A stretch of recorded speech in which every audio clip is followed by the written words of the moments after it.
ஜோதிடம் சகோதர சகோதரிகள் அனைவருக்கும் வணக்கம். வர 25ஆம் தேதி, அதாவது நவம்பர் 25 அன்று செவ்வாய்க்கிழமைங்க. அது மட்டும் நாகபஞ்சமி.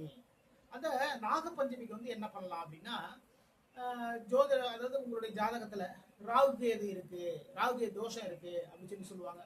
ராகு கேதுக்களை 2ஆம் இடத்திலும் 7ஆம் இடத்திலும் 8ஆம் இடத்திலும் இருந்தால் தோஷங்க. அப்போ இந்த தோஷம் விலகுறது நம்ம என்ன பண்றது? ராகு கேது தோஷ பரிகாரம் பண்ணா தோஷம் விலகிடுமா? அதுக்கப்புறம் நமக்கு தோஷம் இல்லையா அப்படின்னா, அந்த பரிகாரங்கள் மூலமாக ராகு கேதுக்களை சாந்திப்படுத்தலாம். அவர்கள் மூலமாக பெரிய ஒரு பிரச்சனை வராதுங்க. அதுக்கப்புறம் ராகு திசை, அப்புறம் கேது திசை, இது மாதிரியான திசைகள் நடப்பவர்கள் ரொம்ப சிரமமா இருக்கும். ஏதாவது ஒண்ணு நினைக்கிறோம், அது பாட்டா அப்படியே போயிட்டு இருக்கு. இந்த ஒரு டிஸ்டர்ப் பண்றவங்களுக்கு என்ன பண்ணலாம், 25ஆம் தேதி செவ்வாய்க்கிழமை அன்னைக்கு என்ன பண்ணுங்கன்னா, அரச மரத்துக்கு கீழே, அதாவது கோவில்ல இருக்கும், இல்ல பின்ன அரச மரத்தடியில விநாயகர் பக்கத்திலேயே நாகர்கள் சிலை இருக்கும் இல்லையா, அந்த நாகர் சிலைக்கு பால் ஊத்துங்க.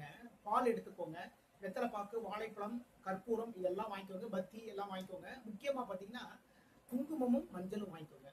அன்னைக்கு அந்த நாகபஞ்சமி, அதாவது ராகுகால வேலையிலையோ இல்ல யமகண்ட வேலையிலையோ நீங்க என்ன பண்ணுங்க அப்படின்னா, நாகருக்கு பால் ஊத்துங்க. பால் ஊத்திட்டு முதல்ல, அதுக்கப்புறம் அந்த நாகர் சிலைகளுக்கு மேல குங்குமத்தையும் மஞ்சளையும் அப்படியே தூவி விடுங்க. ஃபுல்லா அப்படியே தூவி விடுங்க. அப்புறம் அதாவது வெத்தலை பாக்கு வச்சு, வாழைப்பழம் வச்சு, கற்பூர தீபத்தை ஏற்றி மனதார நீங்க வழிபாடு செய்தால், அப்புறம் பாருங்க, உங்களுடைய ஜாதகத்தில் இருக்கக்கூடிய ராகுகேது தோஷத்தினால் வரக்கூடிய தொல்லைகள் கொஞ்சம் கொஞ்சமா குறைய ஆரம்பிக்கும்.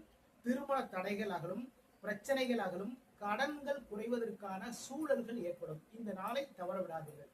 மீண்டும் அடுத்த பதிவில் சந்திப்போம். நான் உங்கள் ஜோதிடர் திருச்சரை ராஜா வெங்கடேஷ். வாழ்க வளமுடன், வாழ்க நலமுடன்.